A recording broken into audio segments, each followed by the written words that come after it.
from practice of yoga, and lot of literature is available from to Vedanta. I have considered major 10 Upanishads, including Bhagavad Gita, Brahma Sutra, and Darshanas, Shat Darshanas up to Mimamsa. India is a land of sages. Vast literature exists on philosophy. It is mainly based on practical way of life. When I say that Indian philosophy is one of the values, I mean it primarily deals with Purusharthas. Purusharthas means human values, and the consideration of metaphysical question, theoretical question, will come in only as a matter of course. But philosophy in India is practical oriented, unlike Western philosophy. So what is important here is entire philosophy, entire Indian philosophy is dependent on Upanishadic thoughts. Upanishad thoughts, even darshanas, the core of darshana, and the Vedanta philosophy is dependent on major 10 Upanishads. We have Yoga, Sankhya and Yoga, Nyaya and Vaisheshika, Purva Mimamsa and Uttara Mimamsa, and Sankhya philosophy. So, Swami Vivekananda has categorized the entire Indian philosophy into 4 yogas. According to him, we can categorize the entire literature under 4 yogas. Karma Yoga, Bhakti Yoga, Jnana Yoga, and Raja Yoga.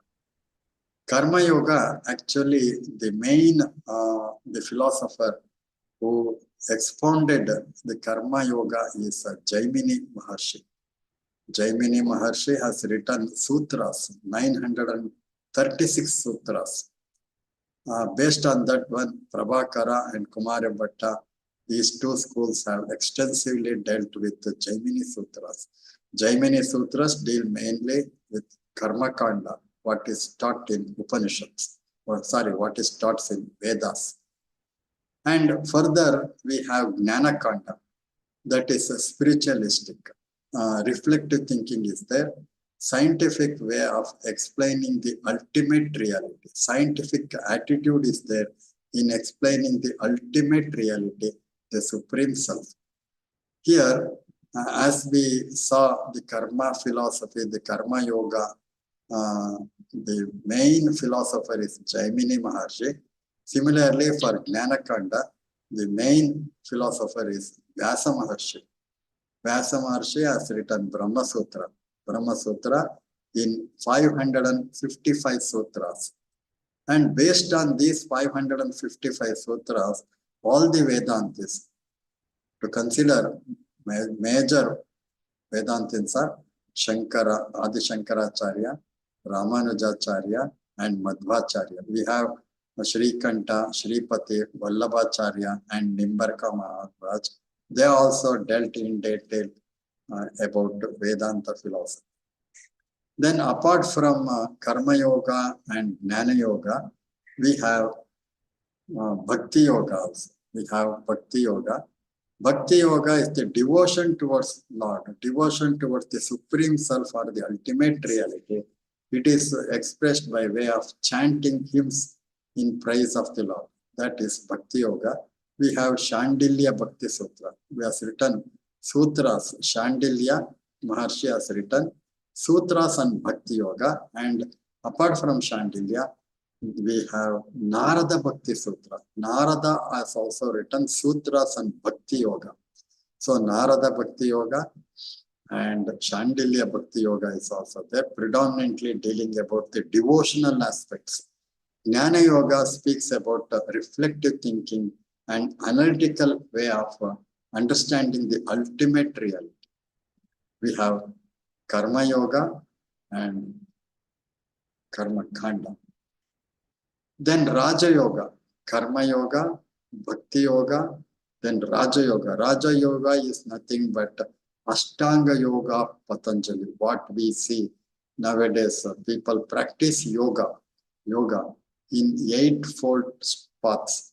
that is Raja Yoga, eightfold path, Ashtanga Yoga.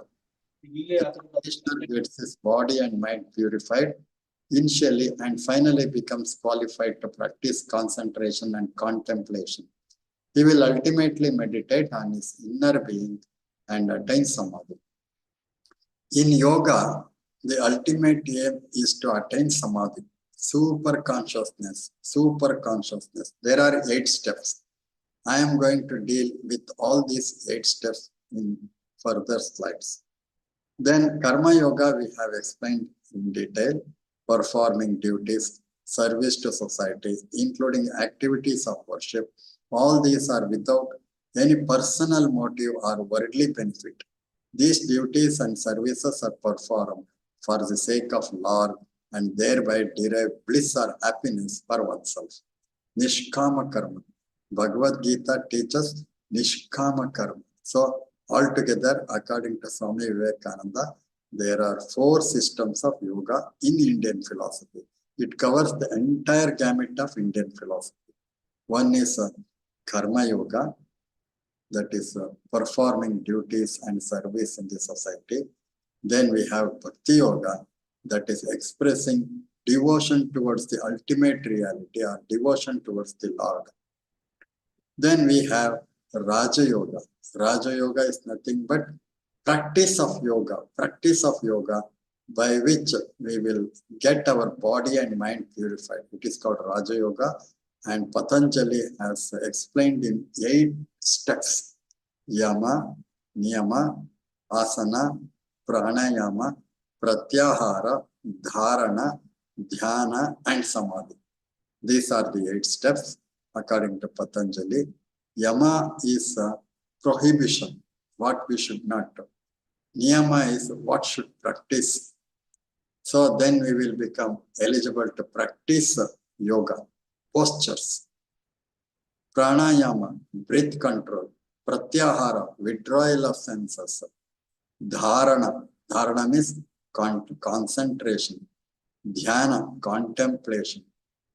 Samadhi, super consciousness, attaining the super consciousness. That is the ultimate steps in Raja Yoga. So finally we have Karma Yoga. Karma Yoga deals about performing duties and all. So Jnana Yoga deals about analytical and scientific way of explaining the ultimate reality, and we will get enlightened by way of analytical thinking or reflective thinking, manana. Upanishad says you have to practice manana, listening to the discourse of the master. Shravana, Shravana means listening to the discourse of the master.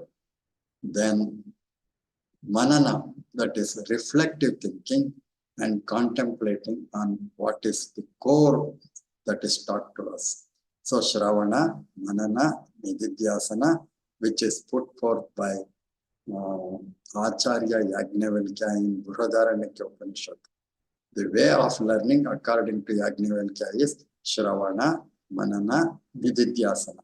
Hearing, reflective thinking, and continuously contemplating on the core of reality. This is the way the Upanishad has explained, the way of understanding the ultimate reality. So we have got vast literature. In India, we have got a number of literature which speaks about Upanishads and Darshanas. We have epics. Major epics are Ramayana and Mahabharata. And there are 18 Puranas. There are 18 Puranas, and Yoga Vasishta is one important text.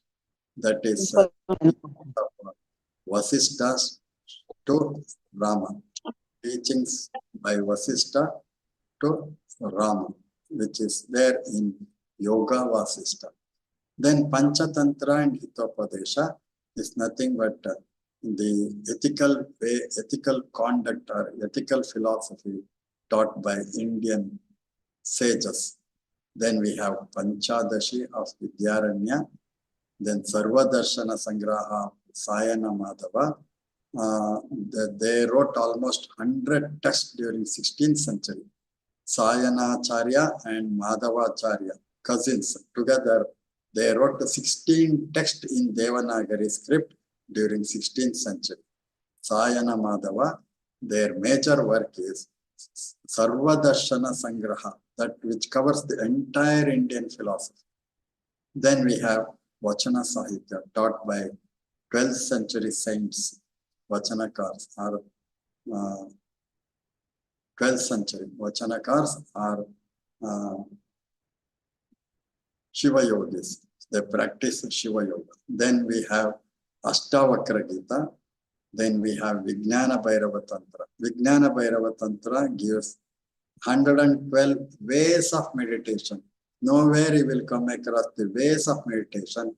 Only in Vijnana Bhairava Tantra you will come across 112 ways of meditation. Whatever may be the types, all types of meditation you will come across in Vijnana Bhairava Tantra. Then Jnaneshwari. Jnaneshwari is an important text by Swami Jnanadeva of Maharashtra. Then Vichara Chandrodaya, that is another important text on Indian philosophy.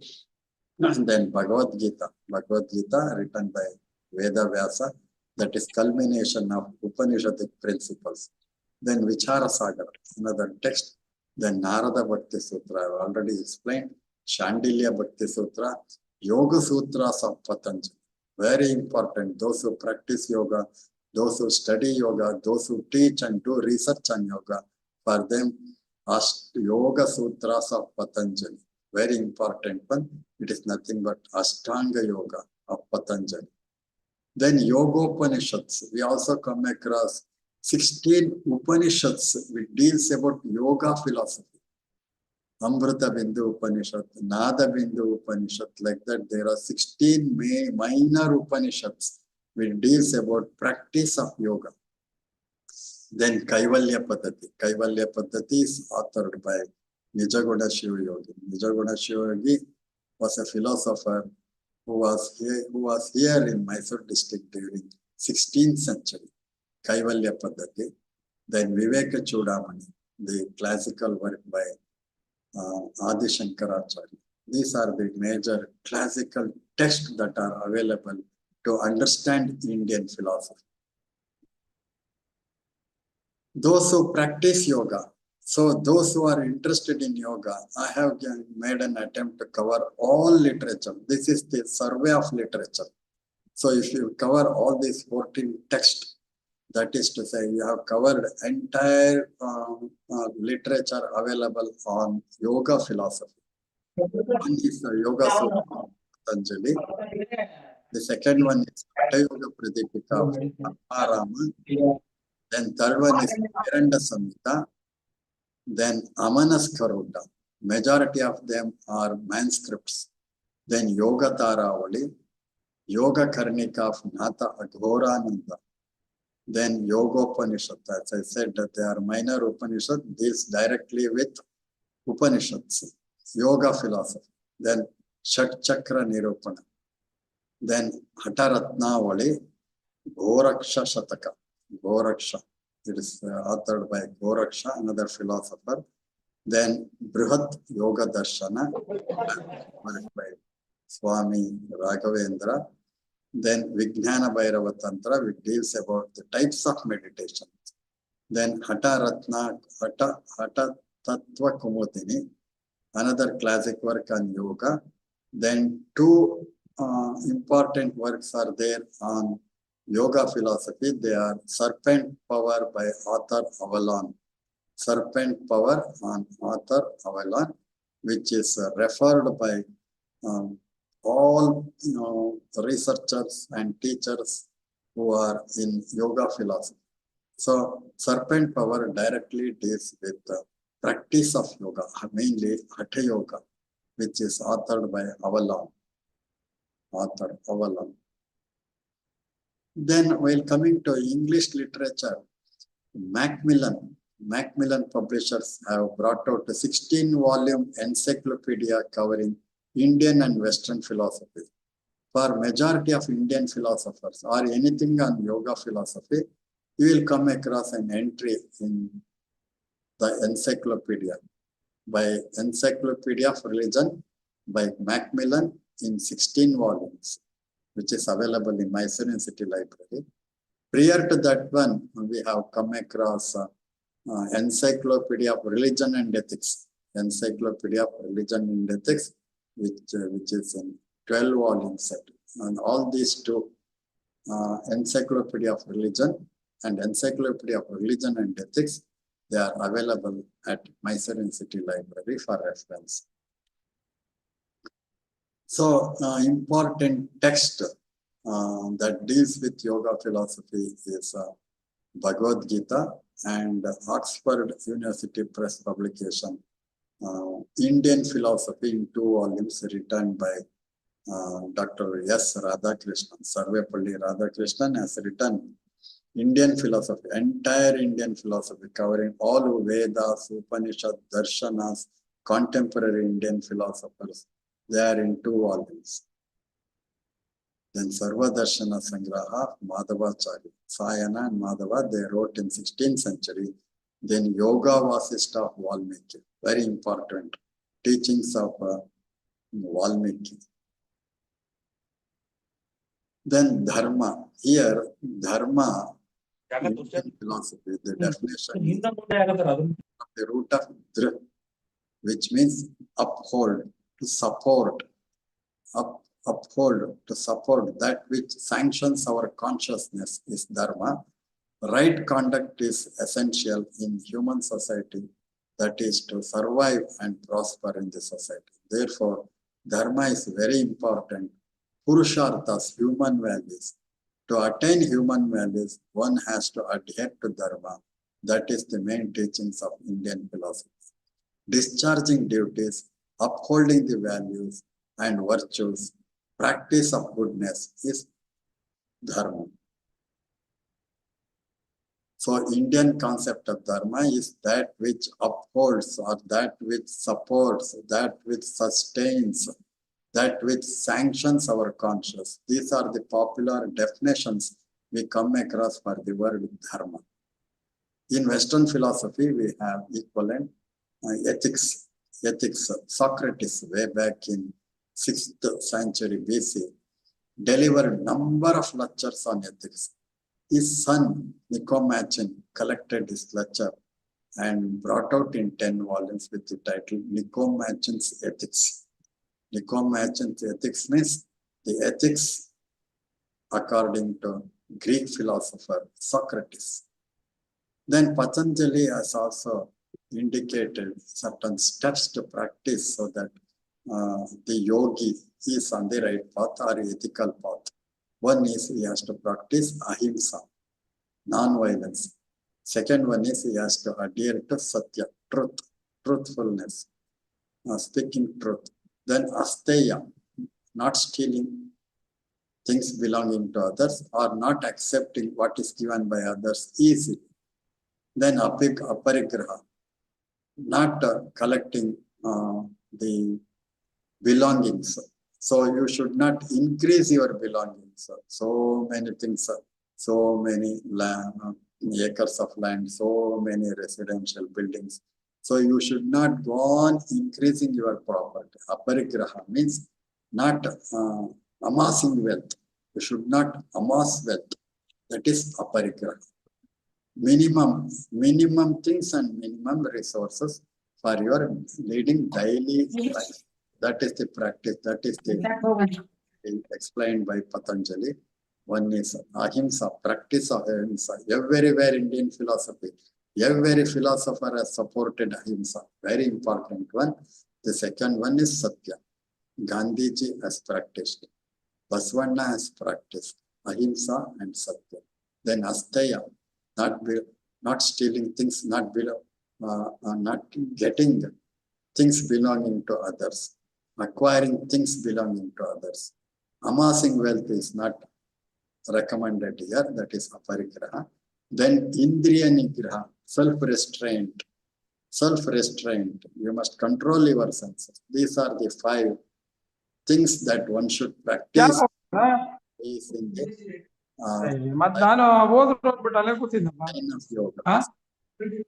Sir, ನೀವು mute sir ಮಾತಾಡ್ತಾ ಇದ್ದಾರೆ, audio mute ಮಾಡ್ಕೊಳ್ಳಿ. Ahimsa, Satya, Asteya, Aparigraha, Indriya Nigraha, all these come under Yama, Yama, Yama, then Niyama, Niyama. So Ahimsa, the basis of all moral practices, very important one.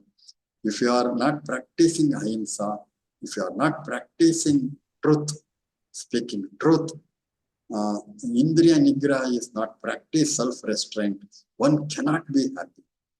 To be happy, one should practice non-violence, one should practice self-restraint, Indriya Nigraha. These two are very important. Unless you practice, you cannot be happy at all. That is the first step put forth by Patanjali Maharshi. Kane, he was actually advocate during 1920s and 1930s. So he took a case of a murderer. He won the case. Then the client said, even though I have committed a murder, I was released because of the help, because of the capability of Professor Kane. So realizing that one, Kane became worried. He thought, what is Dharma? Am I in the path of Dharma? So he started studying Dharma for 30 years.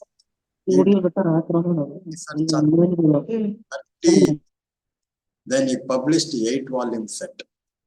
8-volume set, History of Dharma Shastras. It's a monumental work.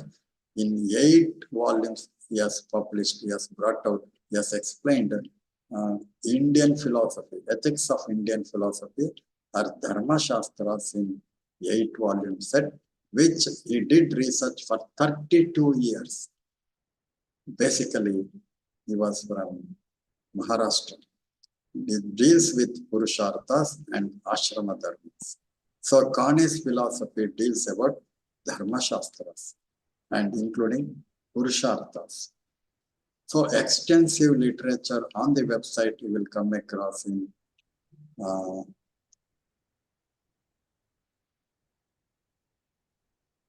this one, National Library of India, National Digital Library of India, wherein you will come across 60 million items are there, including journal article, research reports, and books, whatever that is available at National Library of India, Calcutta. The whole digitization process is taken up by IIT Kharagpur. IIT Kharagpur is maintaining the server, and as of today, you can access 60 million items, the largest e-resources available on Indian philosophy. Lot of literature on Indian philosophy is made available, along with other literature as well. Then you think of resources in various formats. Actually, paper was invented by Chinese during 1st century. Then printing was invented by Germans during 16th century, 1450, Gutenberg printing press. Prior to that one, we came across manuscript library, which was in Nalanda, Takshashila, and Vikramshila. There we come across papyrus, palm leaves, clay tablets, parchment and vellum, copper plate etchings, stone inscription, and silk cloth. Papyrus, Burjva Patrakul. Earlier, especially in India and Egypt, sages, they used to record information on papyrus. Then they also preferred palm leaves, Talagarikulu, to record information. Then clay tablets, J.D. Manina Palakagu. Then parchment and vellum, they are nothing but animal skin used to record information. Then copper plate etchings, Tamra Lipigu. Stone inscription, Shila Shasanagi. Then silk cloth. Silk cloth was used to record information in India as well as China. So before 15th century and 16th century, the society started recording information on early writing materials. These were the early writing materials. papyrus, palm leaves, clay tablets, parchment, vellum, copper plate etching, stone inscription. Popular libraries were Alexandria Library, which was in Egypt. Then Nalanda and Takshashila. Nalanda was in Bihar.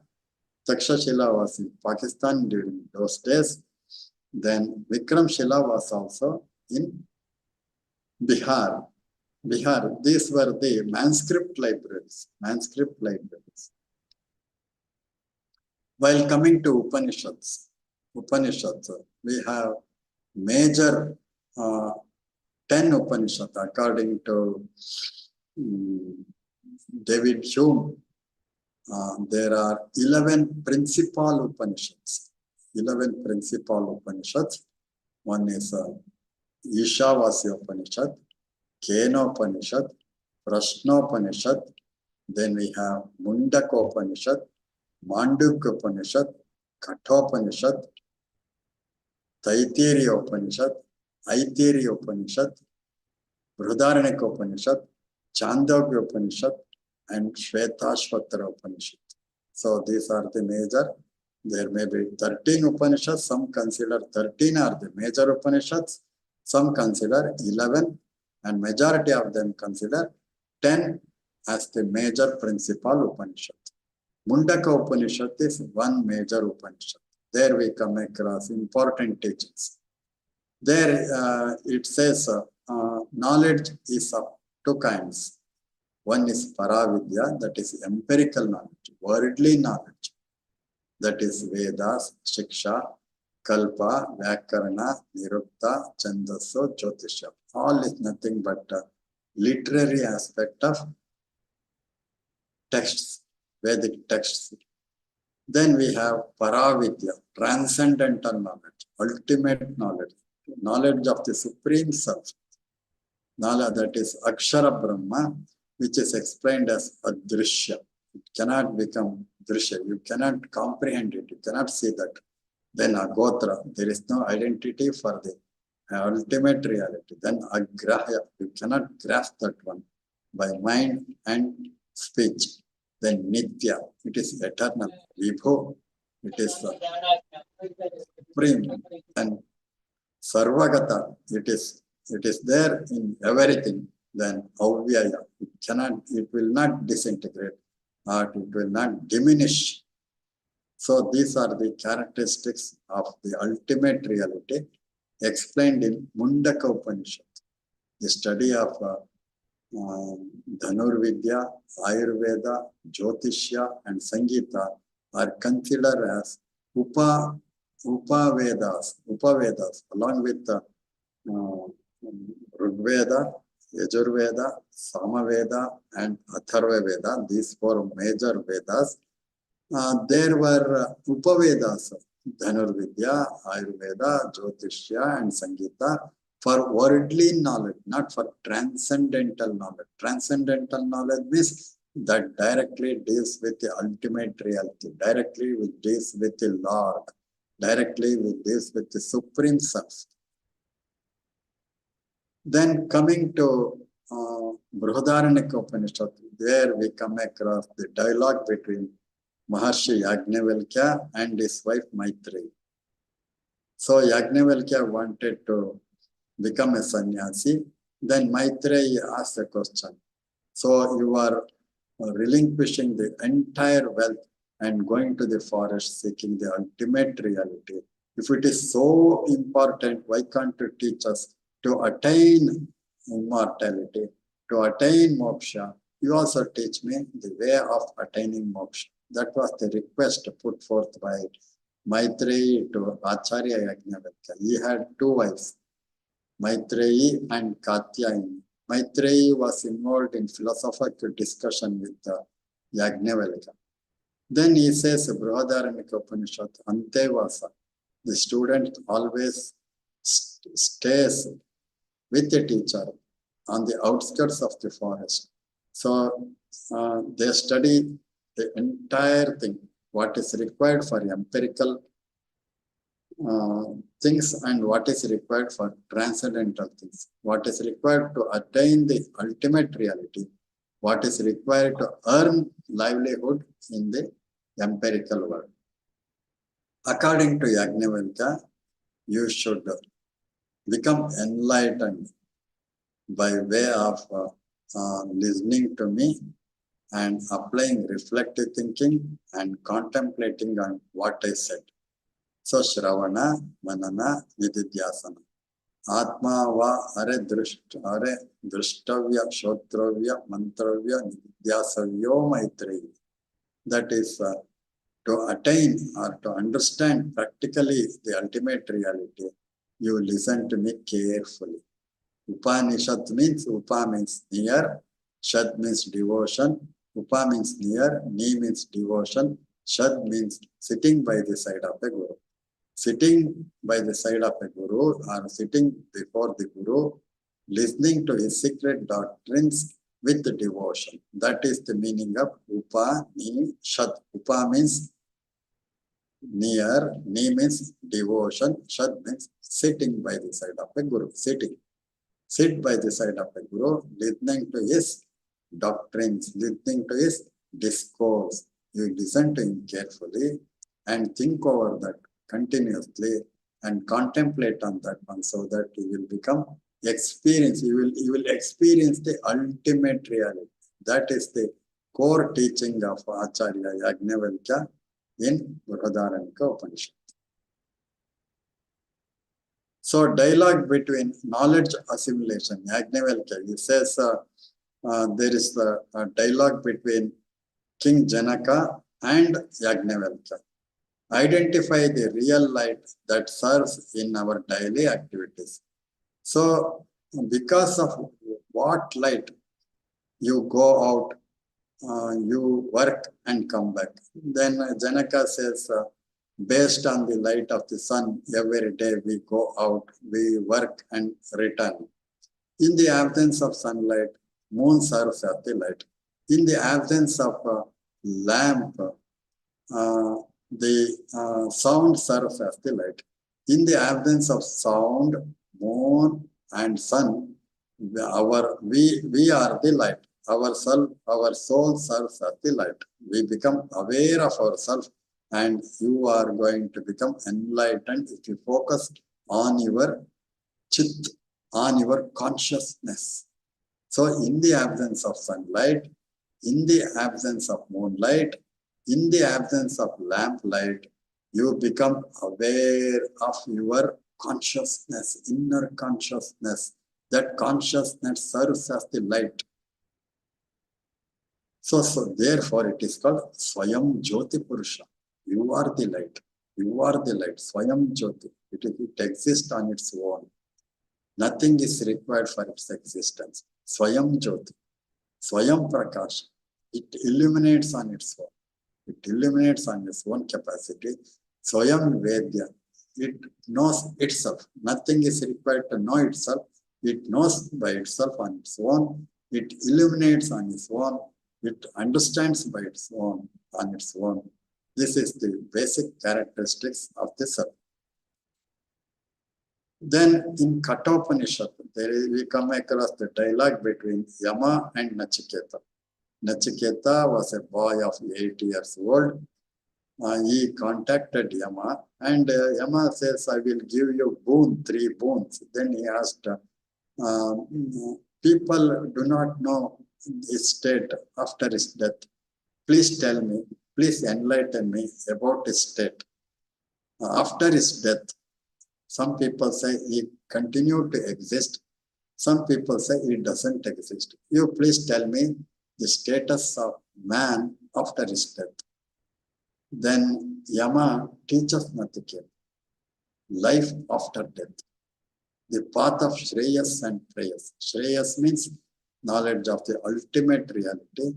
Preyas means knowledge of worldly things for earnings, for livelihood. Then what are the benefits? Nachiketa asked Yama, all right, you are telling me about the path of Shreyas and Preyas. If I am interested in Shreyas, the ultimate knowledge of the self, the ultimate knowledge of the Lord, what are the benefits I am going to get? Very simple question. Then he said, you are going to benefit in 2 ways.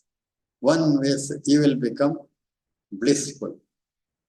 So as soon as you become enlightened, as soon as you come to know about your inner self, as soon as you realize your inner self, you will become blissful.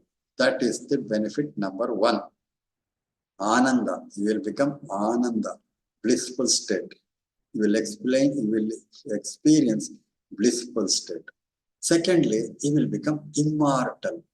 As of now, there is fear of death. There is fear of death. As soon as you become enlightened, that fear of death will disappear. You will come to know that you are not going to die. Body may vanish, but you continue to exist. You existed before also. You continue to exist in future also. There is eternality. Akshara, you will not destroy at all. Akshara, Shara means destruction. Akshara, you will not get destroyed. So you will become blissful and you will become immortal. Amrutatva. Amrutatva prapti agate. Ananda prapti agate. These are the two benefits by attaining the reality. That was the teaching of Yama to Nachiketa, boy of 8 years. Know thyself from the master. Further, Yama says, to become enlightened, you listen to the teacher who is enlightened and who is capable of explaining, communicating, who has got skill in communicating about the Lord, communicating about the Supreme Self. That is required. Kshotriya Brahmanishta. Kshotriya means one who is capable of communicating about the ultimate reality. Brahmanishta means one who is enlightened, one who is experienced the ultimate reality. Kshotriya and Brahmanishta, these are the important two characteristics of the master. One who teaches the master or Upanishadic sage. The characteristics of Upanishadic sage is Kshotriya and Brahmanishta. Kshotriya means capable of communicating about the reality. Brahmanishta means one who is experienced about the ultimate reality. So how do you know? You listen to the master. You listen to the enlightened master, then you contemplate on what he says. Continuously contemplate on what he says, then you will become enlightened. You are the witness of three states. Then ultimately you says, you are the witness for dreaming state and waking state. Dreamless, deep sleep state is also there. So the waking state appears, dreaming state appears and disappears. So yourself, you are the witness for its existence and for its non-existence.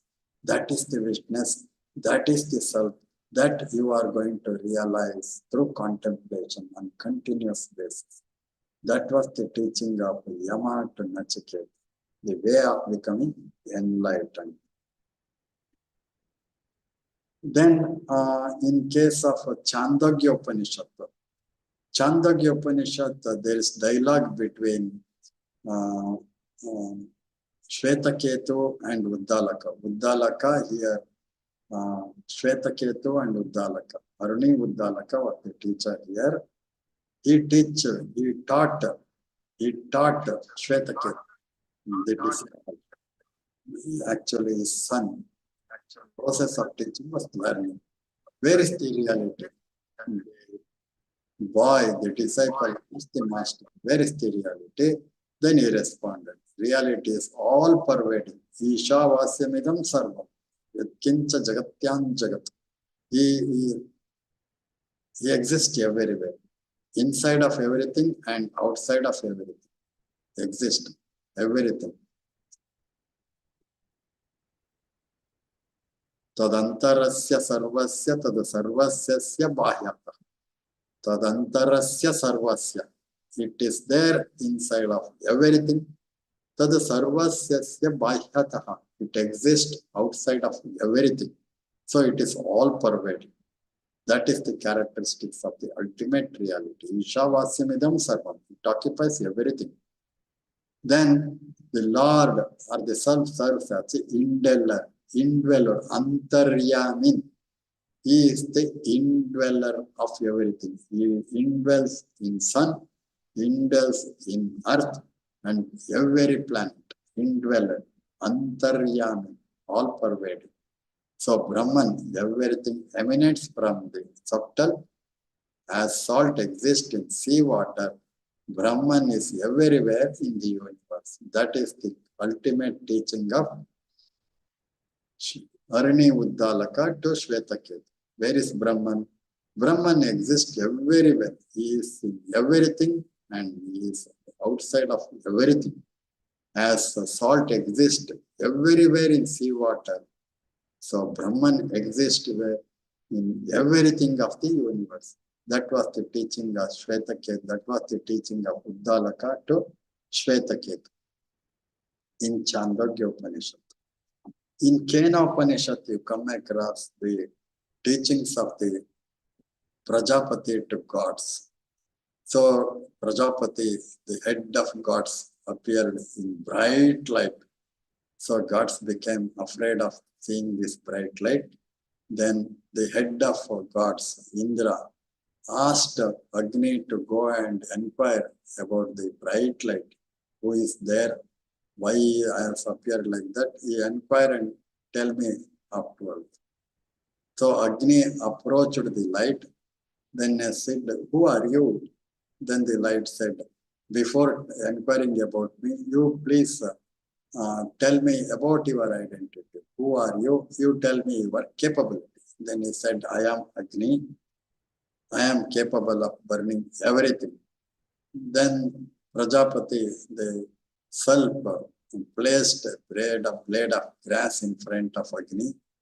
And he said, you show your capability of burning everything. You burn this blade of grass. Agni tried but failed. He returned. He explained everything to Indra. Then Indra sent Vayu to know about the bright light. Then Vayu also said, who are you? Then he said, before identifying myself, revealing myself, you identify yourself. Then he said, I am Vayu.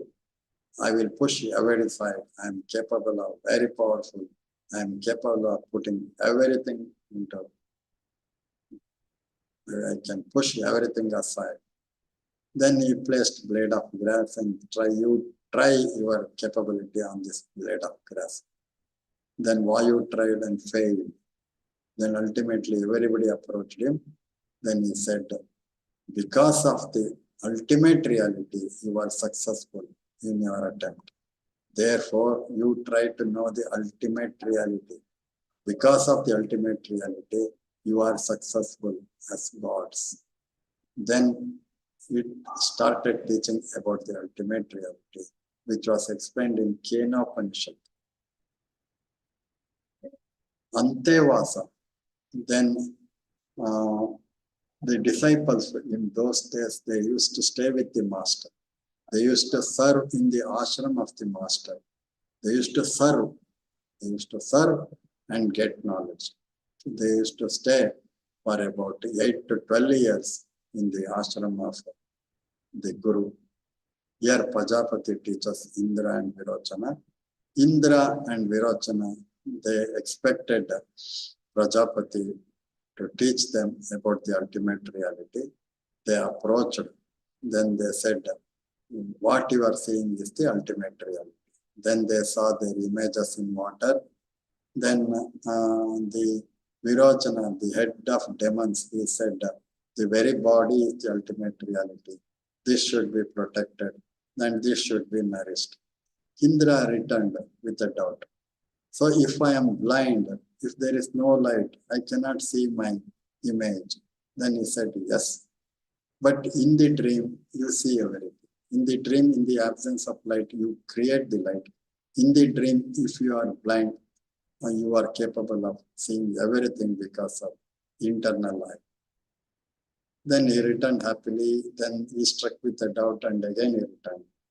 So the dream usually exists for about 15 to 20 minutes or major period for half an hour. it vanishes after half an hour. So it cannot be the ultimate reality. Then the Prajapati said, you are true. But the witness is there, which catches the presence of dreaming state and absence of dreaming state. The witness catches the presence of waking state and the absence of waking state. That witness is the ultimate reality. You have to realize that. So in the absence of dreaming state, the witness is going to catch that one. Witness, the inner self, the self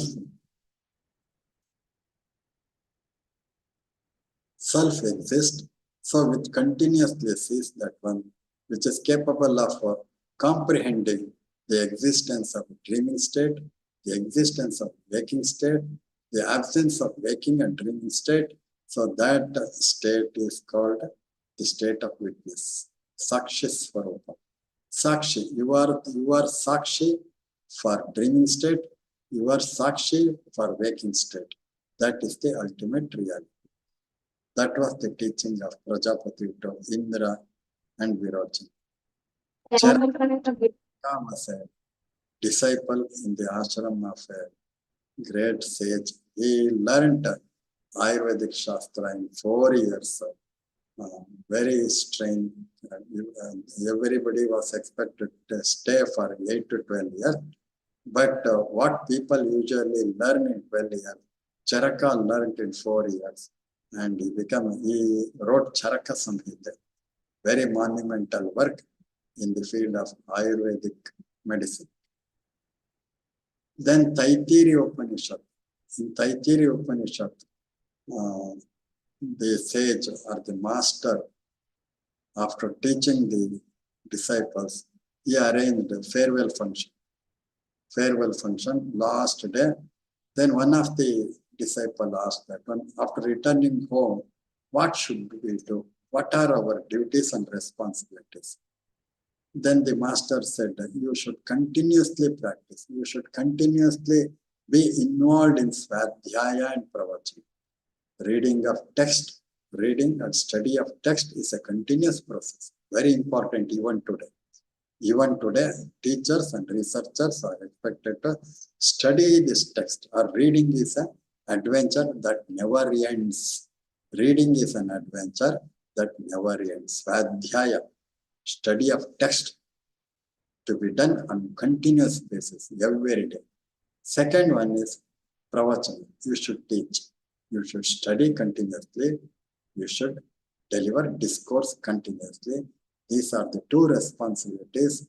These are the two works that you should practice daily after returning home. This was the instruction given by master to the disciple on the day of valedictory function. So there you will also come across Panchakosha. So bliss. Sheets of bliss, Annamaya, Pranamaya, Manomaya, Jnanamaya, Anandamaya, bliss. Inner state of existence is blissful. The outer state is physical existence. Then inside physical existence, there is vital force, prana. Then mind is there, manana. Manomaya kosha is there. Then inside Manomaya, Vijnanamaya, knowledge is there. Then inside that one, Anandamaya kosha is there, state of bliss is there. That is the very existence of man. That is the true nature of man inside. It is already there. It is already there. We need not borrow bliss. We need not create bliss. It is already there. Overabundant of bliss is already existing. We have to realize that one through practice of yoga. That is the culmination of Patanjali Yoga Sutras. The very nature of self is Sat. Sat means that exists forever. Chit means consciousness. And Ananda. Ananda is the very nature of self. Consciousness and Ananda, bliss, are the very nature of existence. Since it is continuously exist, it will not deteriorate. It is called Sat. It existed before also. It will exist afterward also. Therefore, it is called Sat. Chit, it is conscious of itself. Swayam Jyoti. then it is blissful. Not afflicting, it is blissful. Then there are Mahavakyas in Upanishads. One is Prajnanam Anandam Brahma. Prajna means consciousness. Ananda means blissful. That is the very nature of Brahma, the ultimate self or the inner self. The nature of inner self is Prajnanam Anandam. Brahma, the very self, our self, is consciousness and bliss. The second Mahavakya is Ayamatma Brahma. I am, myself is blissful. Ayamatma Brahma. My very core, my very self is Brahman. That one, Asi, that the ultimate reality. I am also that. So I will get immersed in the ultimate reality. There is no difference between myself and the ultimate reality. It is just like sparks and fire. There is not, the sparks emanated from fire. You cannot distinguish between fire and spark, though it appears differently. It is from the same thing. Then Aham Brahmasmi. So I am the ultimate reality. The very self is the ultimate reality. That we have to realize through hearing, reflective thinking, and continuously contemplating on the teachings of Master. Teacher should offer right. That is the prescription of Panini 2500 years ago. Then Nyaya Sutra for Gautama, among Shad Darshanas, 6 systems of Indian philosophy. Nyaya Sutra teaches about methods of knowledge. Then Vaisheshika, he has categorized things of the world into 7 things. Categorized. He is responsible for identifying the atomic atom. To that extent, he has categorized the things of the world. Dravya, Guna, Karma, Samanya, Vishesha, Samavaya, and Abhava. So this is how he has categorized. Then Sankhya, Prakriti and Purusha. Prakriti evolves on account of Purusha. It evolves because of Sattva, Rajas, and Tamas. Then Yoga, very important, that we have to consider as Raja Yoga, that is put forth by Patanjali Maharshi way back in 4th century. For the well-being, he has composed 3 texts. He has written text on Ayurveda Shastra, Vyakarana Shastra, and Yoga Shastras.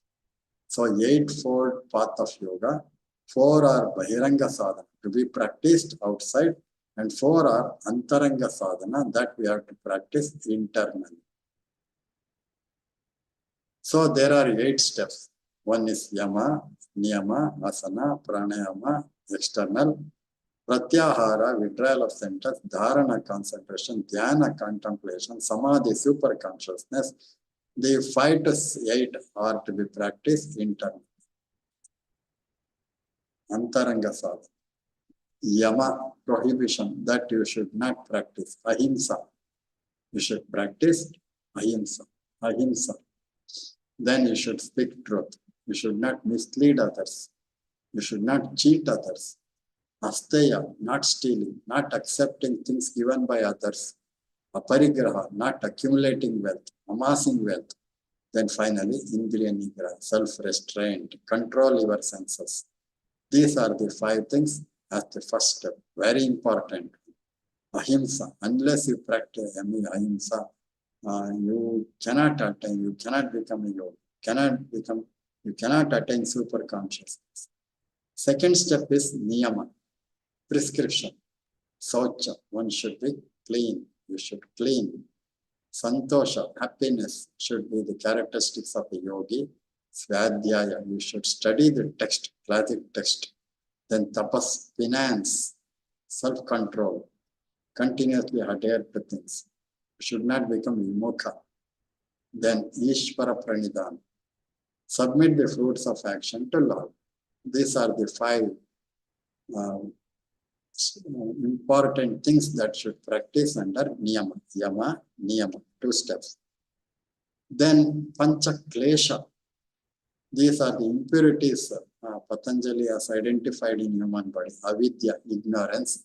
Asmita, We have identified ourselves with body, though we are the self. Then raga, we crave for things. Dvesha, hatredness. Abhinavesha, assumption, pretension, drama. These are the pancha klesha, defects in man. To establish in yourself Swarupe Avasthanam Yoga. To attain yoga, you should establish yourself in yourself. You should establish in yourself. Establish in yourself. That is the prescription of yoga. Swarupe Avasthanam Yoga. You should establish in your Swarupa. Then finally, there is dialogue between Bhamati, Vachaspati Mishra and Bhamati. Vachaspati Mishra was a sage of 10th century. He existed after 150 years of Shankaracharya. He wrote number of texts. He was put up on the outskirts of forest, leading a life of a hermit. He was continuously reading the text and writing commentaries. In this process, he was going to trance every now and then. He was not aware of the external world. He was not aware of the external world. He was not aware of the day and light. So one day, his wife continuously served food at the right time, and he poured oil to the lamp. So one day, due to strong currents of wind, the lamp blew off. The entire area pitch dark. In that darkness, he was unable to write and read. He sat there for a few minutes. Then he became aware of the external world. He saw everywhere. He saw a lady coming with a lamp in her hand. He placed the lamp on his desk. In that light, he looked at her and said, "Who are you?" She smiled and replied, "I am your wife. Have you forgotten me?" He asked her. Then he said, "When I got married, where I am sitting," he looked at himself. His beard has grown gray. His beard had grown long and it had turned gray. He sat there for almost 2.5 weeks. To come across a sage or anybody who was immersed in studies. Nowhere he will come across a man who was deeply involved in reading texts. So Vachaspati spent 25 years reading classical text and writing commentaries. He sympathized with his wife and said, "You excuse me." Then she said, "You need not worry about me. Whatever you are doing, the great thing, my contribution is also there to the extent of 50%. He felt very happy. Her name was Bhamati. He named the text after her. Bhamati is a classical text today, written by Vachaspati Mishra. People refer to Bhamati for clarification. Even Buddhists, Jains, and Vedantins refer to Bhamati as an important classical text in Vedanta and Indian philosophy. Then Adi Shankaracharya, he wrote commentaries on Upanishads, Gita, and Brahma Sutra. So Shama, Dhamma, Titiksha, Shraddha, Shanti, Samadhana, and Mukshatva. He explained in 4 steps to attain ultimate reality. One is Viveka is essential. According to Shankara, the sadhaka or the disciple should become Viveka. You should attain Viveka. Then Vairagya is essential to some extent. Then Shama, Dhamma, Shatka Sampati. Sitting calmly for a long duration, and you should sit without moving from place to place for long duration. Then tolerance, then showing interest, then penance, tapas, then calmness. These are the Shatka Sampatti. Then finally, he will become Mumukshatva. Mumukshatva means he is eligible to become Mukta. He is eligible to become free, moksha. That was the teaching of Adi Shankaracharya. So there is a lot of difference between teacher and guru. Guru is a master.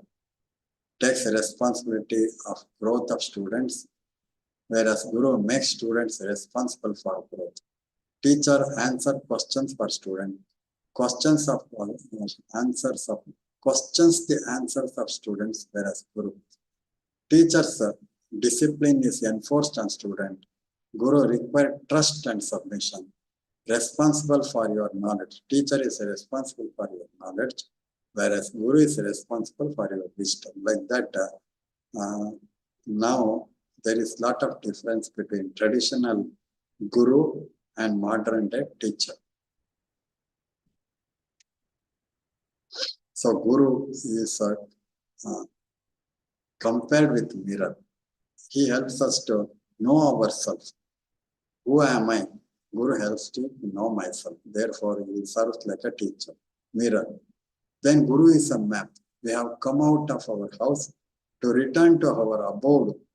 To return to our abode, Guru will show the route. Therefore, he serves as a map. Guru is compared to full moon. Full moon is characterized as the knowledge. So Guru is characterized with full knowledge of ultimate reality. Therefore, he is compared with full moon. Then he is greater than Sparshamani. Sparshamani. So if you touch a thing, it becomes gold, but it cannot create another Sparshamani. Whereas Guru creates a disciple into another Guru. Therefore, he is superior than Sparshamani.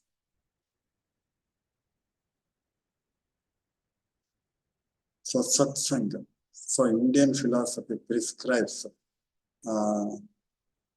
learning process in the environment of satsang. Guru teaches disciples in the group of disciples, sadhakas, join together and participate in the spiritual discourses, interactions, and such other spiritual philosophical programs. It is the platform where the Guru teaches his disciple not only spirituality but also life skills and ethics. Very important. Here in Indian tradition, the disciples learn in satsang environment, ashram environment, brahmacharya, the life of studenthood, grihastha, life of grihastha, then vanaprastha, practice of detachment, and sannyasa, total detachment for the attainment of ultimate reality. So purushartha, there are 4 purushartha that man should realize before attaining ultimate freedom. Artha, that is acquiring material wealth in accordance with dharma. Dharma is very important here. Kama, satisfying desires, not violating dharma. Then practicing dharma. Dharma is ethical way of life, that is practicing ahimsa, satya, asteya, parigraha, indriya nigraha. And finally, realizing our own self, realizing the ultimate reality, that is nothing but attaining moksha, realization of Brahma, Parama Purusharthas. So any question up to this time? So Upanishad teaches 4 yogas. All 4 yogas aims at realizing the ultimate reality or realizing the inner supreme self. So there are 4 ways: Karma Yoga, Bhakti Yoga, Jnana Yoga, and Raja Yoga. Practice of 8-fold path of yoga, that is mainly the yoga of Patanjali, whereby you will attain the ultimate reality, that is nothing but Prajnanam Anandam Brahma. Prajnanam Anandam Brahma. The inner self at the core of reality is Prajna, consciousness, eternal consciousness, and it is ultimately the very nature